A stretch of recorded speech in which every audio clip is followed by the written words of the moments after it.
Hello and welcome to Overtime Hockey Talk. My name is Mark Paul. My co-host Justin Baker joining me for the 2023-24 NHL Pacific Division preview.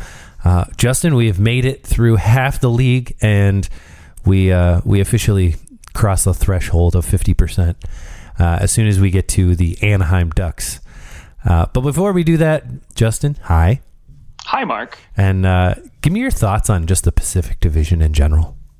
I think, you know what, this used to be a division that I looked at with a lot of weak teams, but I think now, especially going into this year, they're going to be a division of me that's kind of on the rise and going to have, I think, going to be a lot stronger than their opposite, division in the Central, which used to be such a powerhouse. I think we're kind of starting to see a little shift in the power dynamic a little bit. So that's exciting for me. Yeah, it seemed like last year, this division, I mean, it was kind of like walking into the season, I remember both of us saying, it's going to be Vegas, it's going to be Edmonton at the top. We were correct. And then, you're going to probably, the Kings are going to follow somewhere in there. We thought it'd be the Flames, not the Kraken, but it ended up being the Kraken. They had a great second year in their franchise's history. The Calgary Flames fell a little bit short. I believe they were, 2 points out of a playoff spot. So they didn't really miss it by much. I mean, that's to say that Calgary would have been, probably a wild card team. They were they were right there. Had they won an extra game, I think they would have been the wild card team, or I guess they would have had to have 3 more points because the regulation overtime wins thing. Winnipeg had a ton of regulation overtime wins. They actually had 45, which is as many as the Avalanche last year. Ooh. Believe it or not. Just a weird note. But this division kind of shook out, and over the course of the offseason especially, I think this division has become maybe the most interesting and potential. Like there's a potential that, dare I say, maybe 5 teams could finish in the top 2. I don't know that it's out of the realm of possibility that could happen, which I would say that is not necessarily the case. Like Central Division, we're going Colorado, Dallas all day. It's not like I don't see any of those other teams jumping ahead of them, barring some big catastrophe from an injury standpoint. In the Metro, we kind of have a good idea as to who the top 3 teams are going to be in that division. The Atlantic, I think we're pretty sure who the head honchos in there are, but I know Vegas just won the cup. I know Edmonton's really good, but I mean, the Kings were only 5 points off of the Oilers last year, and I don't think it's unfair to say that the Kings got better over the offseason.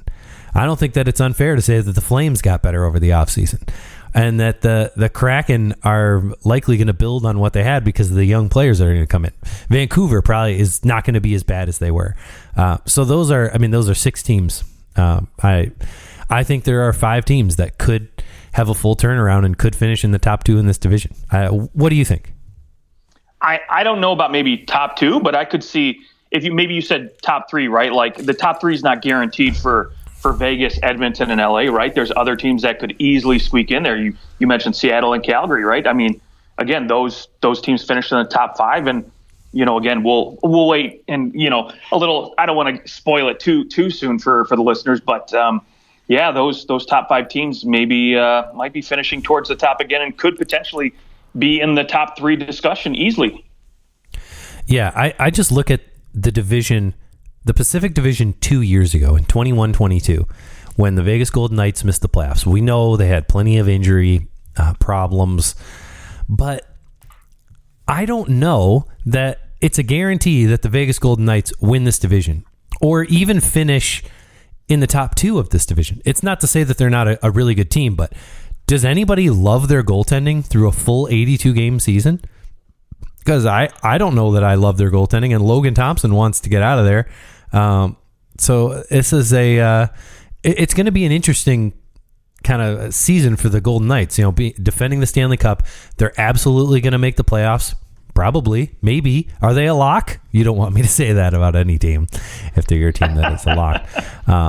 I mean, the Edmonton Oilers look like they're going to be real good, but I don't know that there's any team that is in my mind, guaranteed to make the playoffs outside of the Edmonton Oilers in this division. Because who's to say, why did the Golden Knights miss the playoffs in 21-22? This is a question I'm asking you. Oh, I'm sorry. I thought this was a rhetorical question. No, I'm injuries, of course. Yes. Okay, yeah. So injuries. And do they have largely the same players that all got injured that year on their team last year and coming into this year? Almost, yeah. A lot of them. Yeah. And when I consider that, and I go, well, a lot of these guys are now 2 years older. Mark Stone, the way that he plays, he's not getting any younger. Now he's 31 and seemingly has I don't know that I trust this whole, oh, no, he's totally fine now. Maybe he is. I hope that he is, but I just look at this team and I go, Petrangelo's 33, Martinez is 36. And then you're going to rely on Adin Hill and Logan Thompson all year, and maybe not Logan Thompson because apparently he wants out. So it's, I think it's going to be interesting. I don't think they're going to miss the playoffs, but is there a world where they miss them? Sure, because they did it 2 years ago, and I think that there's no reason that some of these other teams can't push these higher seeds. But anyways, okay, sorry. So we kind of got off on a tangent. Let's go to the Mighty Ducks. The Mighty Ducks, they're not even a team anymore. Let's go to the Anaheim Ducks. I refuse to not call them the Mighty Ducks. Right? They should just go back to that. Yes. Yeah. Bring back Charlie. Bring back Adam Banks. And let's make them the new mascots. Cake Eater. Yes.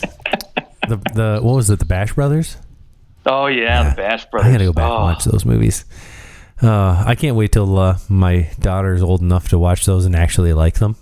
Dude, I go back and watch them, and the goaltending flops are just the most ridiculous things I've ever. It makes me wonder, how did Goldberg even get a second game with this team as bad as he was flopping around out there? I don't understand it. Dude, Goldberg, man. Julie the Cat was just so dominant. She could have gone pro. Yep, so good. And Manon Rhéaume, that's who that was. Yep. All right, let's go to the Anaheim Ducks. And they finished last in this division last year, 58 points. They closed out the season losing 13 games in a row in regulation and in overtime and shootout. Quite a terrible ending to the year.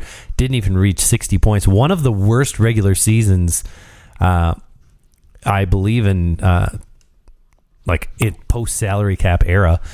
Quite bad.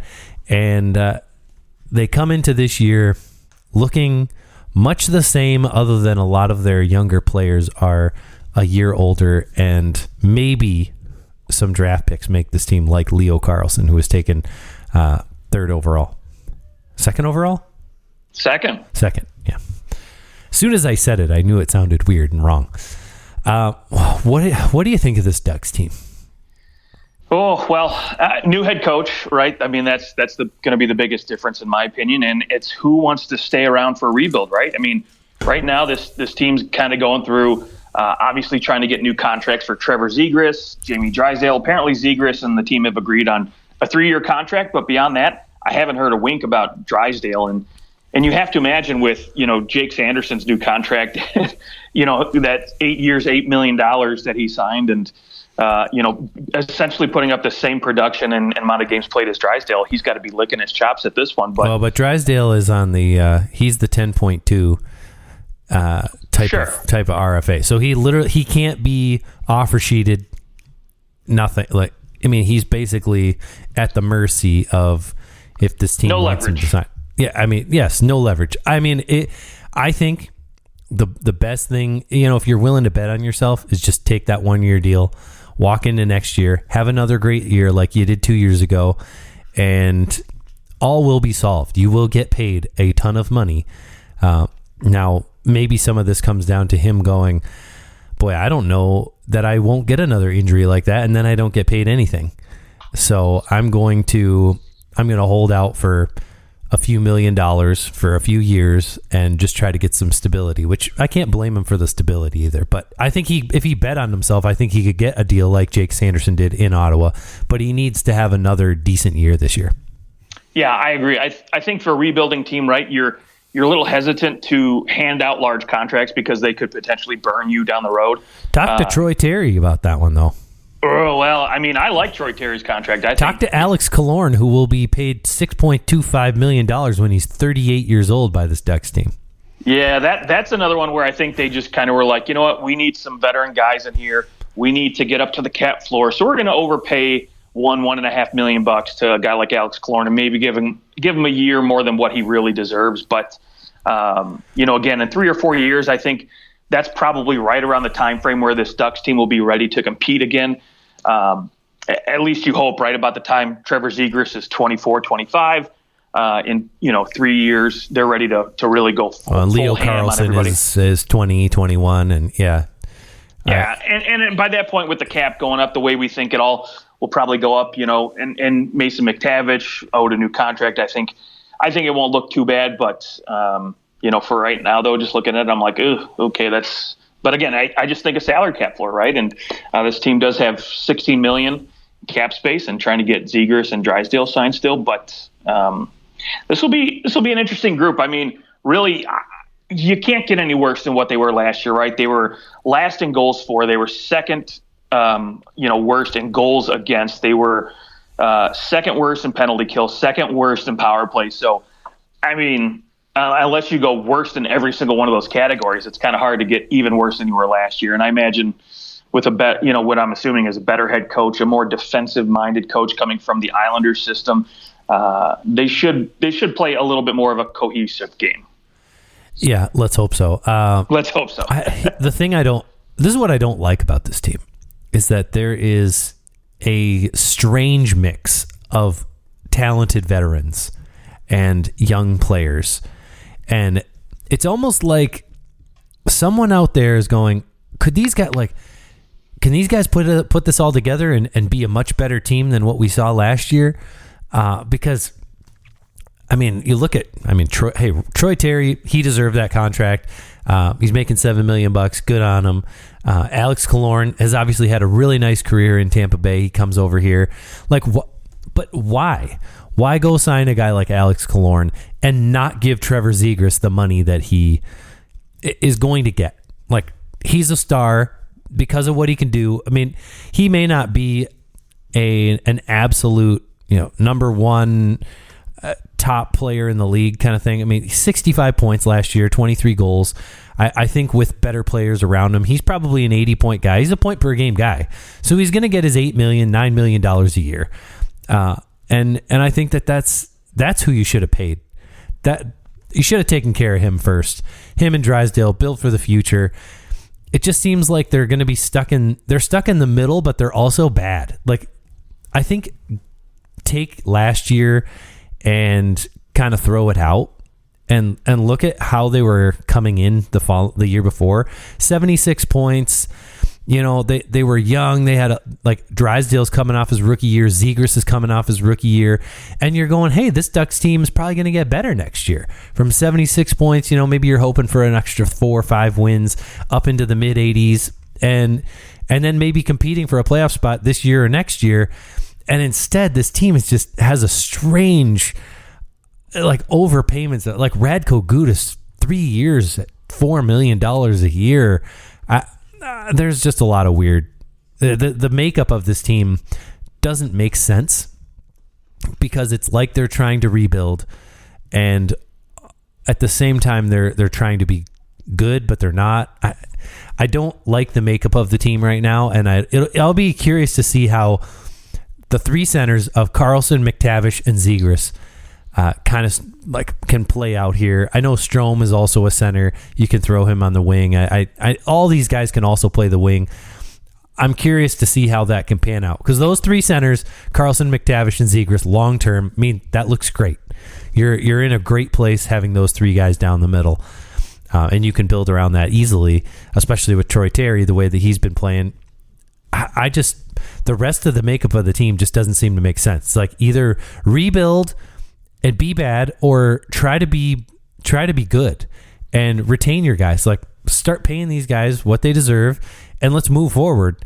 And it just seems like their GM Pat Verbeek I know he's playing hardball, but it just doesn't seem like the time to play hardball right now. No, well, that's the biggest. We know what he's going to get. Yeah, and you mentioned it in there, right? They don't really. I mean, you're not trying to do full rebuild. You're trying to be good when you should be doing something else. And so, for me, my biggest concern is the team does not have an identity, right? That's it. The Chicago Blackhawks, right? We know they're going to rebuild. They went terrible. Church. Yeah, Kirby Doc went. I mean, they traded everybody away, right? And for a team like Anaheim that needs a scorched earth rebuild, they're still holding on to Cam Fowler. They didn't even. I mean, maybe they tried to make attempts to trade him and John Gibson, but those went nowhere. They should be trading Troy Terry. Yes, he should have went. I mean, yes, you could keep Zegras and McTavish. They never hit the eject button fully. Right. I guess in their defense, they were still terrible. Right. So, I mean, this year you hope maybe with guys like Adam Henrique, Silverberg on expiring contracts, right? You've also got, a couple other defensemen, Robert Hagg, Colin White, that are on expiring deals. You hope that maybe at the deadline they finally see the writing on the wall and say, you know what, we need to hit that eject button. We need to start dumping pieces. Guys got to go. We got to get contracts off the book. Yeah, well, the time to trade Silverberg was about 5 years ago. Well, I think that I think it's about time that we take a cold, honest look at Jakob Silverberg's career and say he just isn't that good of a player. He's fine. He's a third-line player, and he really has not had the kind of production that anyone hoped that he would have. And he is from what he was touted to be to what he actually has been, I would say is a gross overestimation of his talents. He should have been probably a $3.5 million player, and he never found it. And I don't expect him to find it now at 32 years old. Now, maybe going to another team can reignite something. He might be able to put up 20 goals again, but I mean, he had 10 goals last year. He's had 15 goals in the last 134 games. I mean, he's not a good player. I don't know that after this contract that he's going to be all that valued anywhere. Like I would give him another maybe 1 to 2 years left in the league, period. I just don't think that he's anybody I'd want on my team. No, I mean, maybe a fourth line guy to chip in some offense, that kind of thing. Yeah, but even at $2.6 million or even at $1.3 million, if you traded that asset again, I don't want to even trade a fifth round pick to have somebody take half the half, or the quarter of the salary. I think I hope he proves me wrong, but I think he's a pretty useless player for moving the needle, and he just doesn't score anymore either. So I think the league has become way too fast, and he was always a slower, had that great shot, and that kind of just went by the wayside because he couldn't keep up. But Henrique, on the other hand, is somebody who could fetch a decent amount at the deadline if he's willing to move. I guess he only has a 10-team no-trade list. Yeah, this is a guy who's still going to put up 20 goals. He can still skate. He can still take draws. So he does everything you want. Now, I think he's obviously ideally suited on a team's third line, but you could have teams that get a little desperate, like Boston. Maybe they're hurting for center depth and need somebody to come in. And Charlie Coyle maybe isn't working out. I mean, Adam Henrique, 38 points in 62 games. I mean, he's still like a 50-55 point guy if he's healthy. Yeah, and I think teams will be willing to pay second, third round picks for guys like him come the deadline. So he'll bring a good return for Anaheim. Yeah. All right, Anaheim. Let's give some general thoughts. Is this team going to be better? Are they going to move up in this division when all is said and done? Well, I think they'll be better. They'll be better structured. But will they move up in terms of the standings? I'm going to go with no. Okay. Yeah, I think there is It's likely they finish in the bottom 3 of this division. I think there maybe is a little bit of a jostling going on. I don't think they're going to finish with 58 points. I think there should be a return to where they were at 2 years ago, right around that 78 to 80 points, I think is probably where I have them sitting. Okay, you're a little higher on them than I.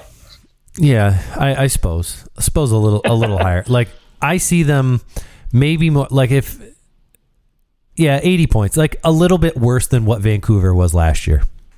That's still pretty bad. That's still pretty bad. Okay, let's move on to the San Jose Sharks. And before we do, I'm just going to get this out of the way. I think that the San Jose Sharks are, for my money, probably the most strangely constructed team in the NHL right now. So I'll explain why as we dive into this, but I just want to get that out there. I think this is some weird construction here. Let's start with the goaltending. What are you feeling about the goaltending here for San Jose? Well, I mean, San Jose, to be quite honest, they know they have to rebuild, right? And I think with Mike Greer coming in last year, I think he knows what the task is in front of him, and I think so far he's executing that well. The problem is prior to him, this team, with Wilson in there, they were holding on for far too long, and now they put San Jose in such a bind, financially, that I think it's going to take years to recover from this. I don't see any other way around it. It's kind of reminds me of the Red Wings when they had some like big albatross contracts and they just could not get past them. And they were just constantly wrecking them for years and stopping them from being really bad. It reminds me of that a little bit. Yeah, back when Abdelkader and Darren Helmer signed to those long-term deals. Yeah, absolutely agree with you. The difference is they gave, they were giving middling players long-term deals, but now, with Ken Holland there, but now with Wilson, he gave the top-end guys long-term deals, and some of those top-end guys just fell off very, very quickly. Can you believe that Logan Couture is 34 years old? Yeah, that is kind of hard to believe. I mean, I still like Logan Couture. I still like Tomas Hertl. I think they're still quality guys, but they're not worth the $8 million they're paying them, and so that's the I would problem. say that Logan Couture is probably being paid the right amount right now. Maybe not in 4 years in that last year of his contract when he's 38 years old. I mean, he's still almost a 70-point guy. That's worth $8 million at a center position. A guy that can score almost 30 goals. I'd say that's he's about where he would slot if he were to sign on the open market right now, I think. Yeah, but getting back to I guess your original question, right? What do we think of the goaltending here?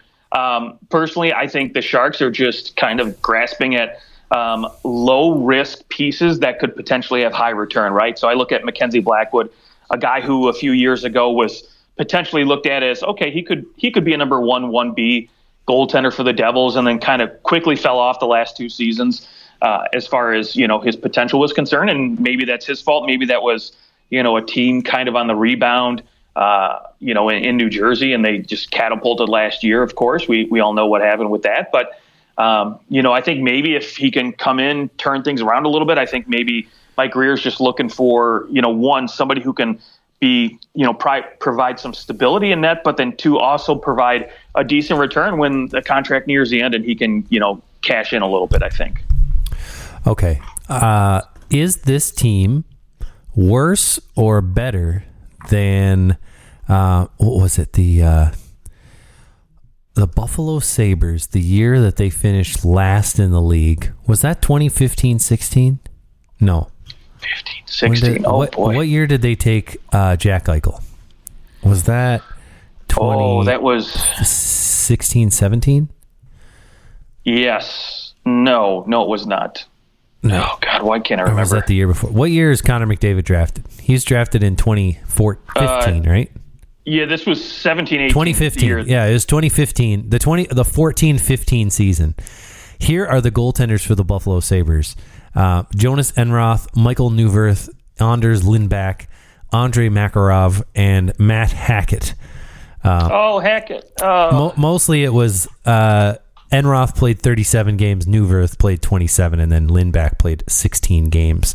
And I think the goal that year was that the Sabres goaltending would be so bad that they would lose. And I think that they ended up trading Anders Lindback, if I remember this right. Let's see if I do remember it right. Nope, they didn't trade him. They just didn't play him anymore. But their goaltending was better than they thought, but their goaltending was also atrocious, especially compared to league average. Buffalo traded Jonas Enroth that year because he was playing too well. So they dealt him so that they could keep being bad, and they ended up finishing with 54 points that year. So this goaltending duo kind of reminds me of that, where you're looking at it and you're like, are you guys trying to be bad? Like, and if one of these guys takes off, are you going to trade him? Because they can always bring up anyone in the minor. You can bring up guys in the minors. But it seems like to me, you need to have a couple guys that are reasonable through the beginning of the regular season, and then they can always flip Kakkonen, get a nice pick for him at the deadline for a team that needs a backup goaltender down the stretch, give their goalie a little bit of a rest, and then they can continue being bad in through the deadline. I mean, I know they have a lot of really good players signed long term, but they also have a lot of guys that are going to be leaving probably during this season, and Kevin Labanc, Mike Hoffman, Anthony Duclair, Alexander Barbanov, Oscar Lindblom, Radim Simic. Like, they've got a lot of UFAs here, and I would expect that most of those guys will be gone at the deadline. Yeah, no, I agree with you. I don't think this team is purposefully trying to finish dead last, but I think, you don't think so? No, I don't think so. But I also think, because whenever you have guys like Logan Couture and Tomas Hertl, I think you're still going to be a little competitive. It's almost like they want to be bad, but they still have Taves and Kane there. Right. Like that. It's that kind of vibe, right? Like, there's still some legacy players left over. Yeah, but the difference is, I think at some point, come January, February, you're going to see these guys like Duclair, Hoffman, go get traded. I think they'll probably have decent starts to the season. They'll probably hover around that 7-6 spot in this division maybe to start the year. But I think ultimately once these guys go, that's when the tank will be on officially. I think maybe they're banking on that last 25 games of the regular season to maybe go like 5-15-5 or something like that. Yeah. To quietly tank at the end of the year. So that's where I think this team is probably headed, because they're going to get good returns. I think guys like Duclair getting extra minutes, he's probably going to put up a 30 spot for goals and, fetch them probably a decent return, maybe even a first-round pick if they find a team desperate enough for some goal scoring. So, and then, of course, they've got guys like Philip Zadina who could be reclamation projects to come in. Zetterlund, again, another guy who's, looking to kind of rewrite his ship a little bit and say, hey, you know what, I'm still worth, the first-round pick that Detroit spent on me, right? So we'll see what happens there. But, I mean, ultimately, again, the defense is horrible. There's no getting around it.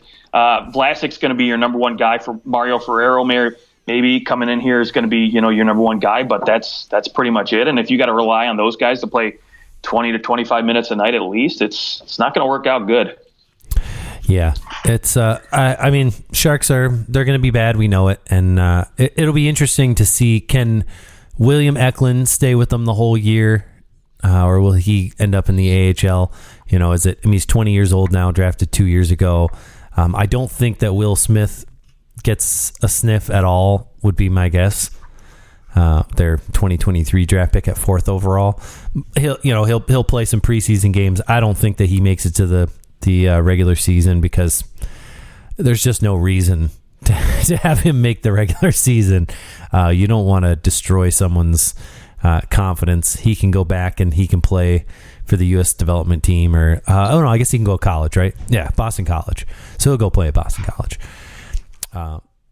But yeah, this team's going to be pretty bad. And I think that that's the general consensus, right? Like, this division is the bottom two teams in this division are going to be Anaheim and San Jose, and they're just both good. They're both in a rebuild, and pretty much every other team in this division is building towards a cup. And I think that's what makes this division so competitive, is that you've got a lot of teams that they don't want to be at the bottom at all. and it would be an absolute disaster for them to be at the bottom. Whereas I think the Central probably has like 4 teams that, if they're last place, it sucks, but like it is what it is. And in the Metro, there's definitely a few teams where it's like, well, you're probably going to finish towards the bottom, and it is what it is. And same in the Atlantic, although the Atlantic's probably a little bit more like, other than Montreal, whoever finishes near the bottom with them, it's going to be a big disappointment. But it's what makes the Pacific fun, is that there's a lot of teams that are trying to be very competitive. Whether they will be competitive or not is another story. Are we good with the Sharks? We feel like we got a good feel for them?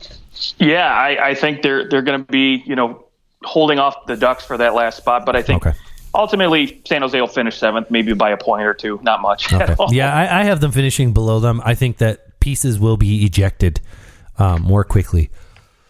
So I think there might be a chance that Logan Couture gets dealt this year. I would like to see that for him. I think he's still got something left.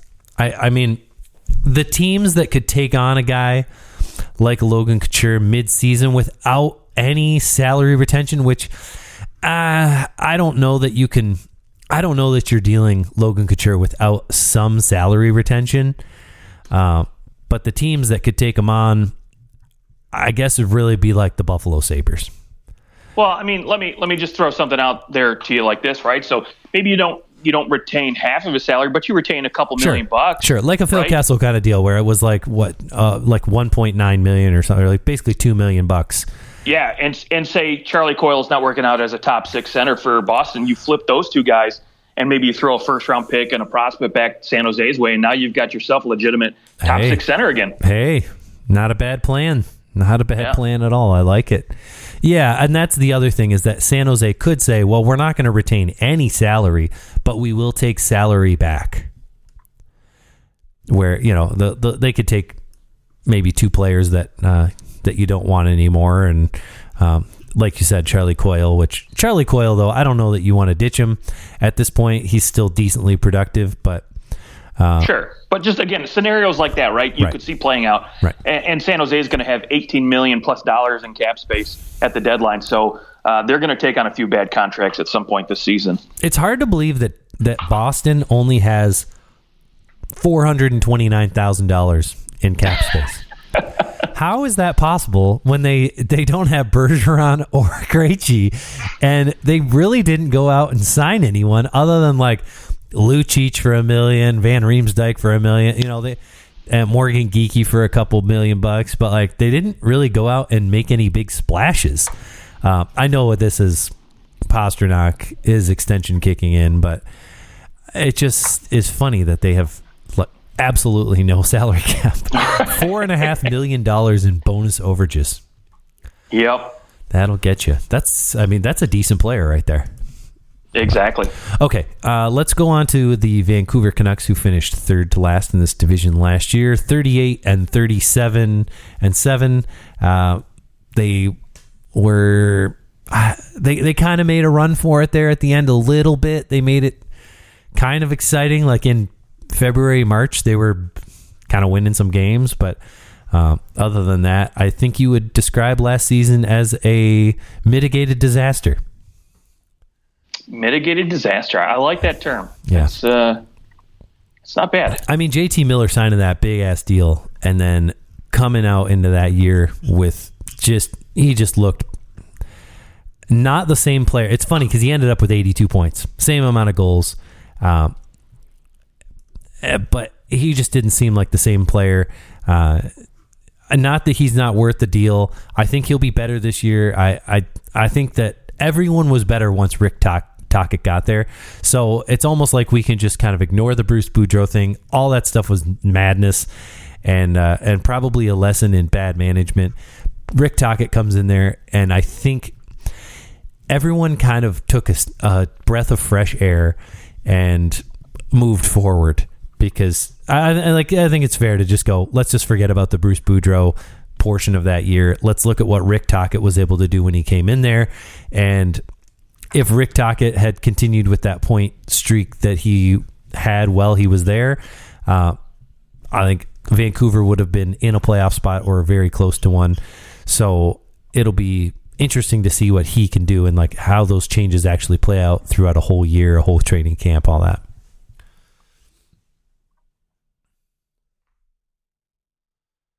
Did I lose you? Nope. Yeah, I got you. Okay. All Sorry, right, you cut out there for a minute. my okay. Elias Pettersson, he's in the final year of his deal. That takes him to an arbitration year, RFA. Next year is he's a UFA. What are your thoughts here on this? Like, especially Elias Pettersson, he's the star on the front end, but like, what do you think about this core group of Vancouver Canucks players? Yeah. So, I mean, you have to look at it, right? Before this season was over, they got rid of Bo Horvat. They got rid of Tyler Toffoli. So they're losing a lot up front. And so now they're going to have to rely on a guy like Elias Pettersson so much more, than before, right? And coming in this offseason, right, that was the talk, getting a deal done for Pettersson. What is it going to cost? And I think now this guy has a lot more leverage, whereas after a 102-point season, you've got a lot of leverage. Right. Yeah, you've got that leverage too. But, I looked at it, I'm like, okay, so this is this guy's first season where he legitimately put up over a point per game. And yes, he did it in such a big fashion, over 100 points. But you have a guy like JT Miller who basically put up, some really good numbers too. At point per game, he put up 99 last year. So pretty close. And his deal, that 99-point season got him an $8 million contract.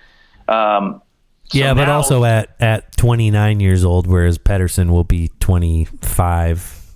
That the deal is going to be considerably bigger too, because the cap's going up.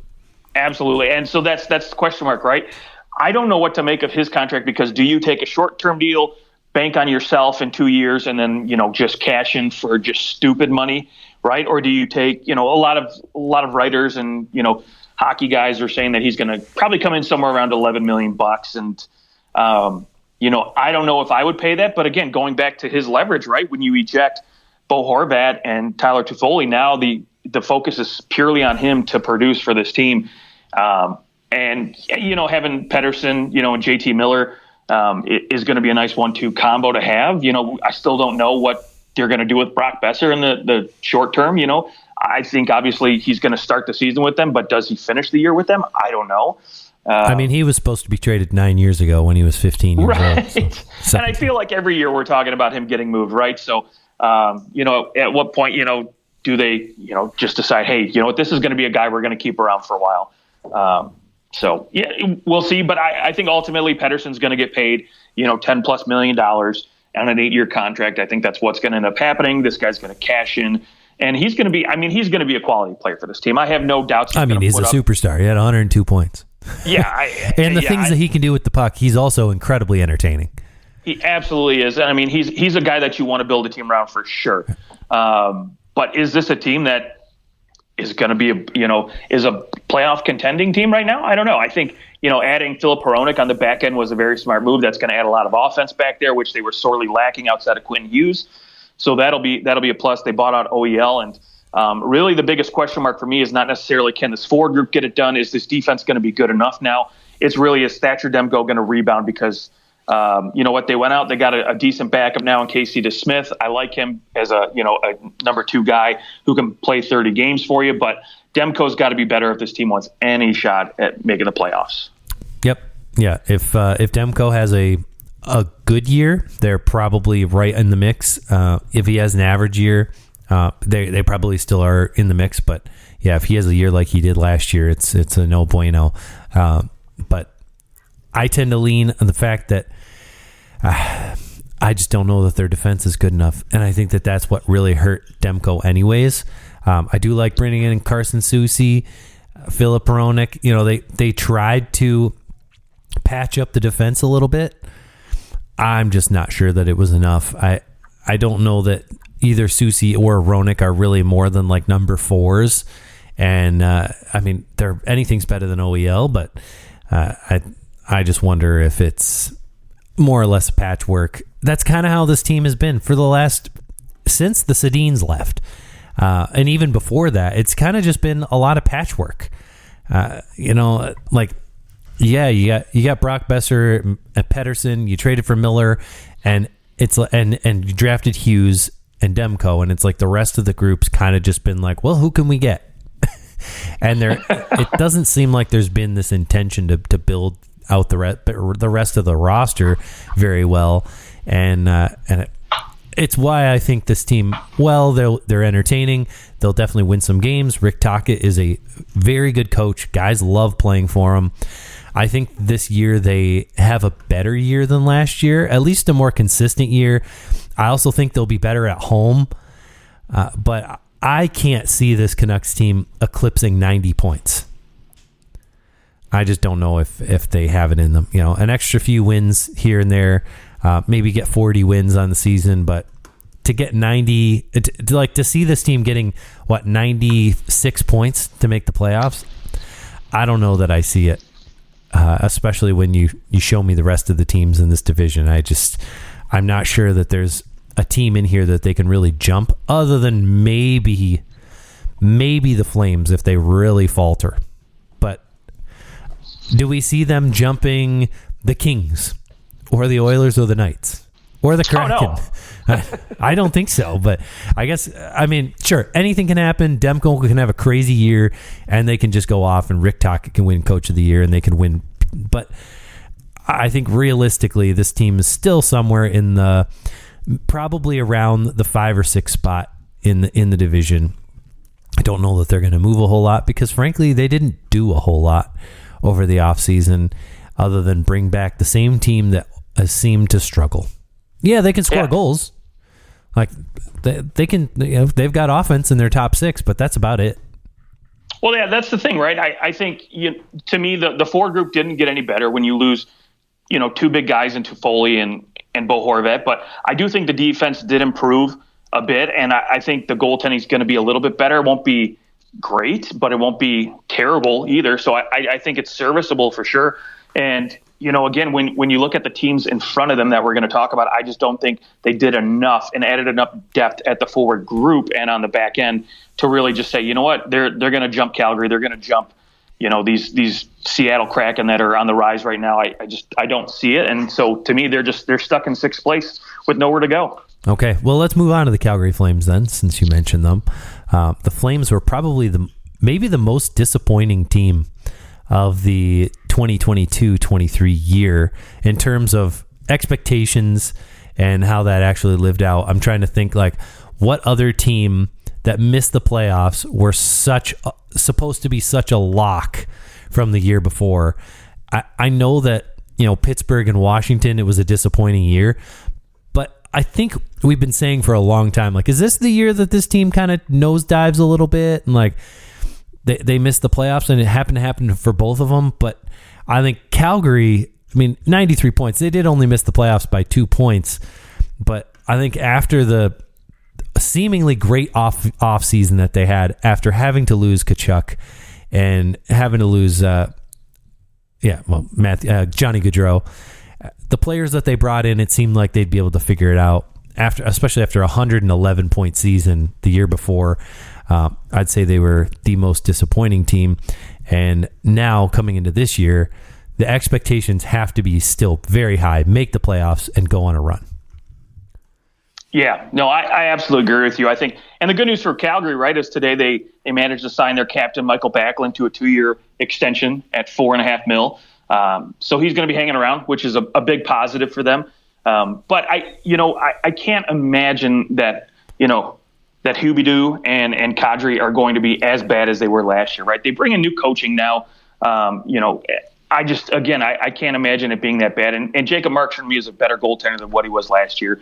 I just think maybe this team just kind of hit a slump. They just weren't vibing with Suter last year, and they really just kind of mentally gave in and just gave up. So I think there'll be a little bit of new life, a little bit of new blood in here. And as long as they can, get some of these defensemen signed to some extensions here, I think, Calgary should be okay this year and in the next few for sure. Yep. And after news came out that Noah Hanifin wanted to be traded, that he would, not that he wanted to be traded, but that he wouldn't sign a new deal. That has apparently changed. He is willing to sign a deal Sometimes these guys, you just got to take the summer and you go, maybe it's not so bad. And then, of course, Elias Lindholm, that needs a new deal as well. I mean, there is a chance that they trade both those players and that this team looks drastically different than it does right here. And if those two guys are dealt, then then probably means the Calgary Flames miss the playoffs. But I think this team is probably geared up and ready to go and is likely to be they're probably the most likely playoff spoiler. Like, they're going to make the playoffs, someone else will miss. And that's, to me, out of any other team in any other division that missed the playoffs, they're probably the most likely to make a comeback and get into the playoffs again. Yeah, I don't think I disagree with you. I think, like I mentioned earlier in our Central Division show, I think, the Pacific is poised to have 5 teams, whereas the Central's probably only going to have 3. And that would do it too.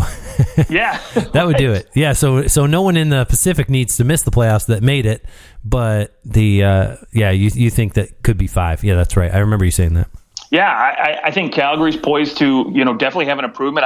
I don't think, like I said, Huberdeau and Kadri can have as bad as years, and same with Markstrom. And I think with a new head coach in here, I think this team's going to be a little bit more, excited, a little bit more jump in their game.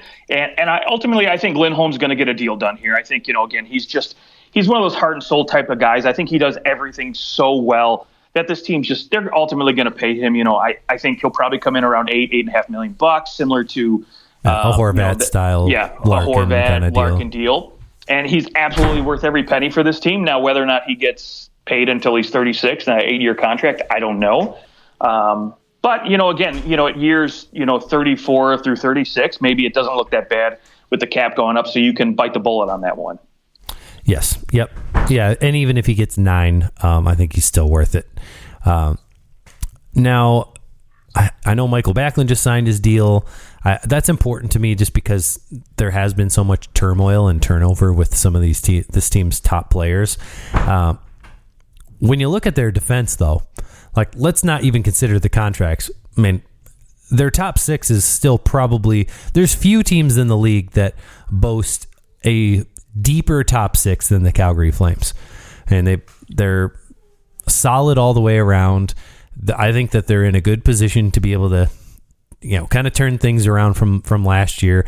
And I think with a coach who is more focused on moving the puck forward and keeping things moving north-south and like actually giving guys a little bit of creativity and freedom, though, I think that will open up the points again for some of these guys like Hanifin and Weegar to have better years. No, I absolutely agree with you. I think their top 4 is just as good as almost anybody's in the league. When you look at the names Weegar, Hanifin, Anderson, and Tanev, I think these guys are going to be a great group of defensemen to have back there, right? And so hopefully they can get a deal done with at least Hanifin and get him locked in long term, because I really like this guy. I like what he brings night in and night out. He's kind of like a Swiss Army knife to me. He does everything very, very well. He's not elite when it comes to any one particular skill, but he's a great number 2, number 3 defenseman to have on your team. Yep, 100%. I also like the addition of Yegor Sharangovich. All last year for the Devils, you mentioned Swiss Army knife. He was kind of that Swiss Army knife for the Devils last year. Had a nice, I guess what would be his second full season in the year, or in the league. Third. 30 points.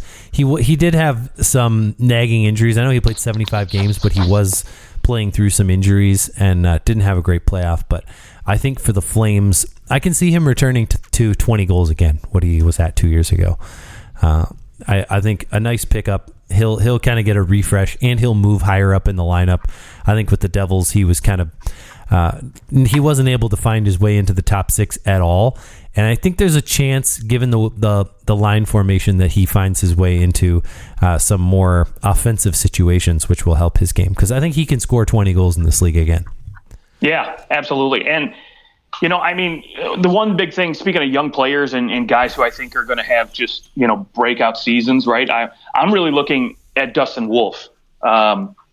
He's basically done everything he could possibly do in the AHL. He's won MVPs. Best goaltender, you name it, he's got it. So this is a guy who I think is going to unseat, Vladar as that backup. I think he's going to come in and push Markstrom As much as Buffalo has been touting that, Levi is going to be their future, I think Wolf is going to be even better, in my opinion. Okay. And so I'm excited to see this guy come up. And, again, we can talk about all we want about adding pieces like Sharon Govich and other, guys on this front end here. But to me, Dustin Wolf is going to be a game changer in the next couple of years for this franchise. Well, and if he's able to come in and be a backup goalie for Markstrom and make it so that Markstrom only has to play 45 games this year, I think that could be huge for the Flames once assuming they get into the playoffs, that could be big for that moment as well. Dan Vladar, I think at $2.2 million, there's probably some teams that would snag him on waivers if you put him on waivers. So I think, you can either bury him and essentially have the contracts kind of even their way out once Wolf comes up, or, maybe somebody just grabs him off of waivers, which would be also your ideal situation, because that would also free up after bringing up Wolf. I mean, it's going to free up almost $1.5 million under the cap, which was important since they're under the cap they're over the cap right now. So they'll have to figure that out as well. All right. Where do you think the Calgary Flames finish when all is said and done? I honestly think they're going to probably finish fourth in this division. I think maybe Seattle doesn't necessarily take a step back, but I think Calgary's just going to be a little bit better improved this season. Like I mentioned, those names, Kadri, Huberdeau, Markstrom, I think all these guys are going to be improved, and ultimately they're going to more than well make up for that 7-point difference you saw in the standings between the Kraken and Flames. And so they'll hop them, and they'll compete for, again, that third playoff spot in this division. But I think ultimately they'll find themselves in fourth place. Okay.